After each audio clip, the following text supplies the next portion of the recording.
Chapter 16. Daria Alexandrovna carried out her intention and went to see Anna. She was sorry to annoy her sister and to do anything Levin disliked.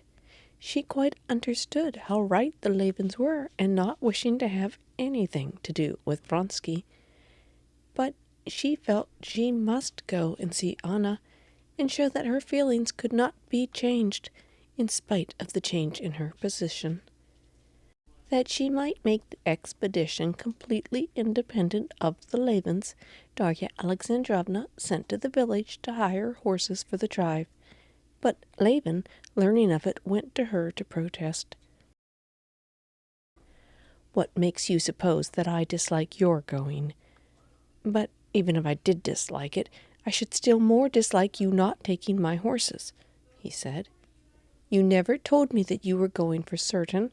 Hiring horses in the village is disagreeable to me, and, what's of more importance, they'll undertake the job and never get you there. I have horses, and if you don't want to wound me, you'll take mine." Daria Alexandrovna had to consent, and on the day fixed, Levin had ready for his sister-in-law a set of 4 horses and relays, getting them together from the farm in saddle horses, not at all a smart-looking set, but capable of taking Daria Alexandrovna the whole distance in a single day. At that moment, when horses were wanted for the princess who was leaving, and for the midwife, it was a difficult matter for Levin to make up the number, but the duties of hospitality would not let him allow Daria Alexandrovna to hire horses while staying in his house. Moreover, he was well aware that the 20 rubles that would be asked for the journey were a serious matter for her.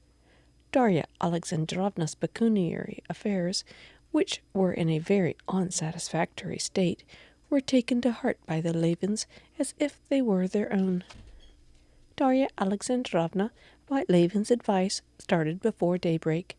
The road was good, the carriage comfortable, the horses trotted along merrily, and on the box, besides the coachman, sat the counting-house clerk, whom Levin was sending instead of a groom for greater security. Daria Alexandrovna dozed and waked only on reaching the inn where the horses were to be changed. After drinking tea at the same well-to-do peasants with whom Levin had stayed on the way to Vronsky's, and chatting with the women about their children, and with the old man about Count Vronsky, whom the latter praised very highly, Daria Alexandrovna at 10 o'clock went on again. At home, looking after her children, she had no time to think. So now, after this journey of 4 hours, all the thoughts she had suppressed before rushed swarming into her brain, and she thought over all her life as she never had before, and from the most different points of view. Her thoughts seemed strange even to herself. At first she thought about the children, about whom she was uneasy, although the princess and Kitty, she reckoned more upon her, had promised to look after them. If only Masha does not begin her naughty tricks, if Grisha isn't kicked by a horse, and Lily's stomach isn't upset again, she thought. But these questions of the present were succeeded by questions of the immediate future. She began thinking how she had to get a new flat in Moscow for the coming winter, to renew the drawing-room furniture, and to make her elder girl a cloak. Then questions of the more remote future occurred to her, how she was to place her children in the world. The girls are all right, she thought, but the boys. It's very well that I'm teaching Grisha, but of course that's only because I am free myself now. I'm not with child. Stiva, of course, there's no counting on, and with the help of good-natured friends, I can bring them up, but if there's another baby coming... And the thought struck her how untruly it was said that the curse laid on woman was that in sorrow she should bring forth children. The birth itself, that's nothing, but the months of carrying the child, that's what's so difficult, she thought, picturing to herself her last pregnancy and the death of the last baby. And she recalled the conversation she had just had with the young woman at the inn. On being asked whether she had any children, the handsome young woman had answered cheerfully, "I had a girl baby, but God set me free. I buried her last Lent." "Did you grieve a great deal for her?" asked Daria Alexandrovna. "Why would I grieve? The old man has grandchildren enough as it is. It was only a trouble. I wasn't able to work nor nothing. It was only a tie."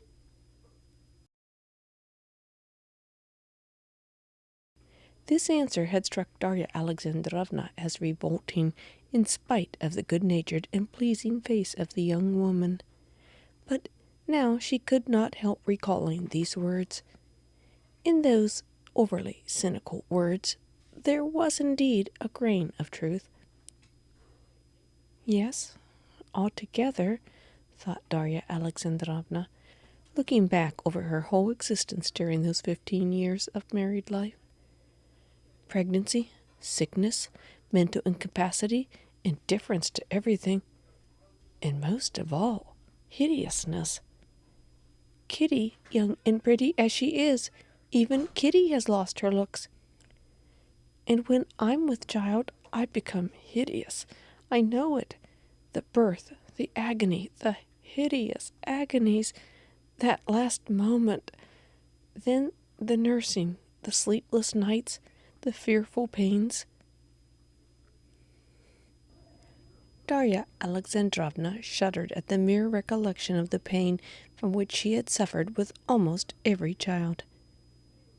Then the children's illnesses, that everlasting apprehension, then bringing them up, evil propensities.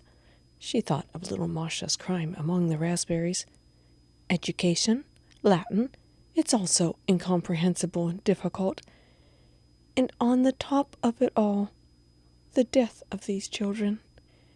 And there rose again before her imagination the cruel memory that always tore her mother's heart, of the death of her last little baby, who had died of croup, his funeral, the callous indifference of all at the pink coffin, and her own torn heart, and her lonely anguish at the sight of the pale little brow with its projecting temples, and the open, wondering little mouth seen in the coffin at the moment when it was being covered with the little pink lid with a cross braided on it.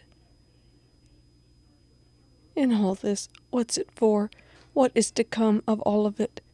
That I'm wasting my life, never having a moment's peace, either with child or nursing a child, forever irritable, peevish, wretched myself, worrying others, repulsive to my husband, while the children are growing up unhappy, badly educated, and penniless.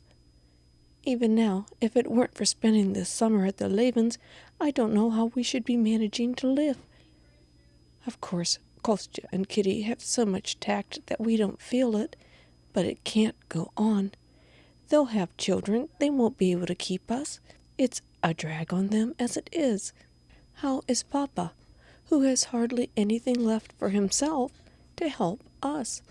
So that I can't even bring the children up by myself, and may find it hard with the help of other people at the cost of humiliation. Why, even if we suppose the greatest good luck, that the children don't die, and I bring them up somehow, at the very best they'll simply be decent people. That's all I can hope for. And to gain simply that. What agonies, what toil, one's whole life ruined. Again she recalled what the young peasant woman had said, and again she was revolted at the thought. But she could not help admiring that there was a grain of brutal truth in the words. "Is it far now, Mihail?" Daria Alexandrovna asked the counting-house clerk, to turn her mind from thoughts that were frightening her. "From this village, they say, it's 5 miles. The carriage drove along the village street and onto a bridge. On the bridge was a crowd of peasant women with coils of ties for the sheaves on their shoulders, gaily and noisily chattering. They stood still on the bridge, staring inquisitively at the carriage.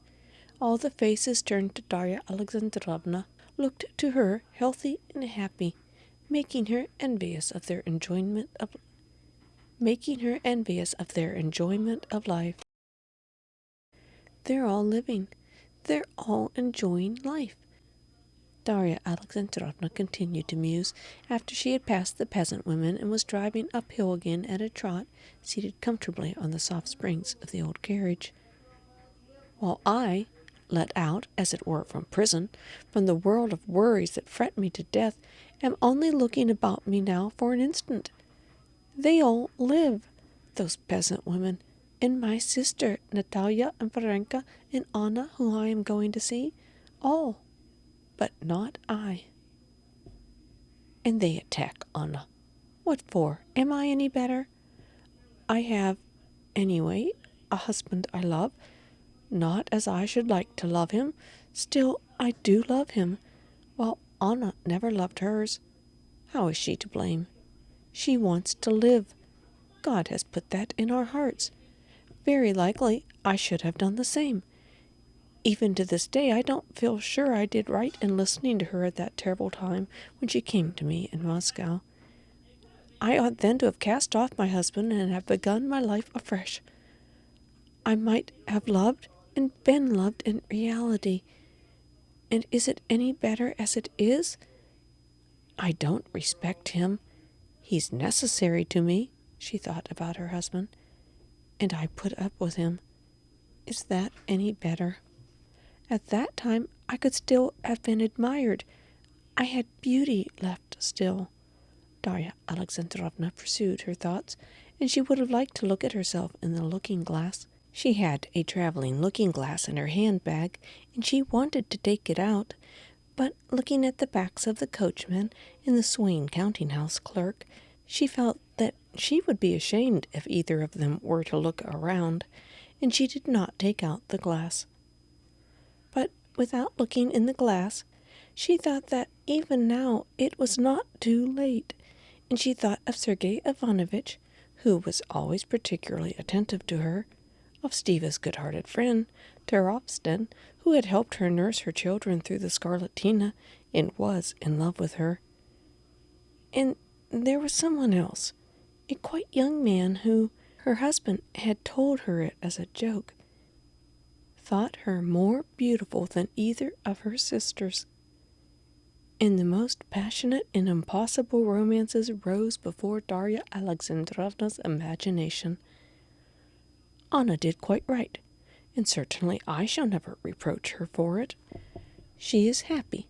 She makes another person happy, and she's not broken down as I am, but most likely just as she always was, bright, clever, open to every impression, thought Daria Alexandrovna, and a sly smile curved her lips, for as she pondered on Anna's love affair, Daria Alexandrovna constructed on parallel lines an almost identical love affair for herself, with an imaginary composite figure, the ideal man who was in love with her.